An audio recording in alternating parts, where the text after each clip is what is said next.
Salt is a compound which is formed by the partial or total replacement of the ionizable hydrogen atom of an acid by a metallic ion or an ammonium ion.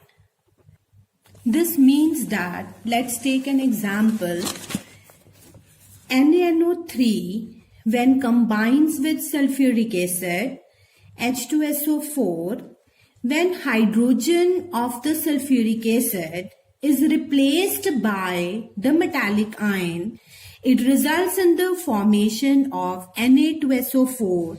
This Na2SO4 is known as a salt. So this means that salt is a compound in which hydrogen of the acid is replaced by the metallic ion, resulting in the formation of salt. This metallic ion can be ammonium ion also. For example, ammonium chloride when combines with sulfuric acid, hydrogen of sulfuric acid is replaced by ammonium ion, resulting in the formation of ammonium salt. So this is also a salt. Now come to the next part, ionic definition.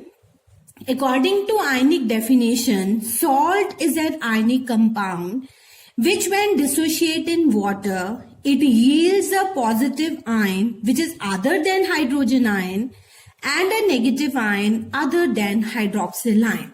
Now let's take an example of NaCl.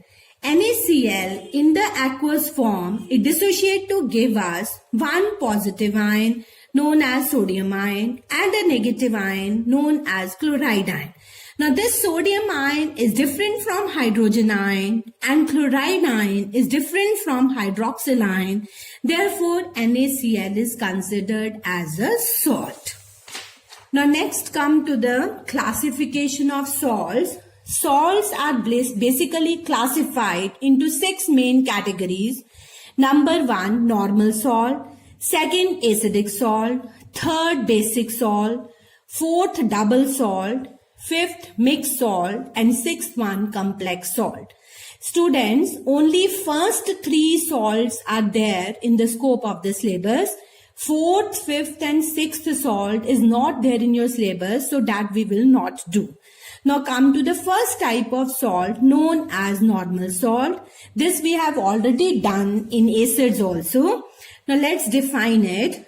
Normal salts are the salt which is formed by the complete replacement of the ionizable hydrogen atom of an acid by a metallic ion or an ammonium ion. For example, let's take an example of NaOH. NaOH is a base. When it reacts with HCl, what happens? Hydrogen is completely replaced by sodium, resulting in the formation of NaCl, and hydrogen of acid combines with OH of the base and results in the formation of water. So in this case, hydrogen is completely replaced by the metallic ion, forming sodium chloride and water. Therefore, it is considered as a normal salt. One condition is there for the formation of normal salt, that the temperature should be greater than 200 degrees Celsius. Now come to the second type, acidic salt.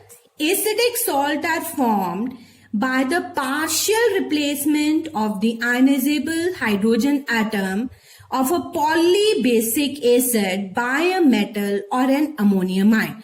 Polybasic acid means whose basicity is more than 2. For example, sulfuric acid we have already done. It is monobasic. Sulfuric acid is dibasic as it contains 2 hydrogen atoms, and nitric acid is tribasic as it contains 3 hydrogen atoms. On the other hand, HCl is monobasic as it contains 1 hydrogen atom. Now in acidic salt, what happens, students? Now let's take an example of sulfuric acid, which is a dibasic acid. When it reacts with base NaOH, one of the hydrogen of the sulfuric acid is replaced by sodium, resulting in the formation of NaHSO4, and second hydrogen combines with OH, resulting in the formation of water.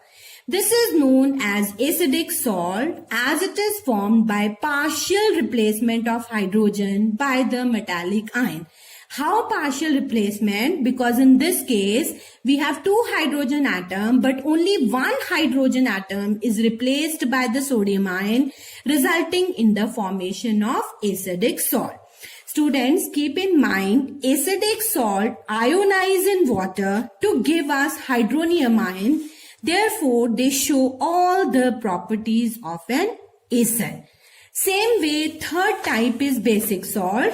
Basic salts are formed by the partial replacement of the hydroxyl ions of di or triacidic base by an acid radicals. For example, basic lead chloride formula PbOHCl. Now let's take a reaction. Let's take a base, diacidic base, for example, PbOH twice. When it reacts with HCl, one of the OH is replaced by chlorine, negatively charged ion, resulting in the formation of PbOHCl. And second combines with H plus OH, it gives us water. I repeat, out of two hydroxyl ion, one hydroxyl ion is only replaced by Cl, resulting in PbOHCl. The remaining OH combines with hydrogen, forming water. As in this salt, there is a formation of hydroxyl ion, so we may say it is a basic salt. Due to the presence of OH, it shows all the properties of a base. With this, students, classification of bases is completed.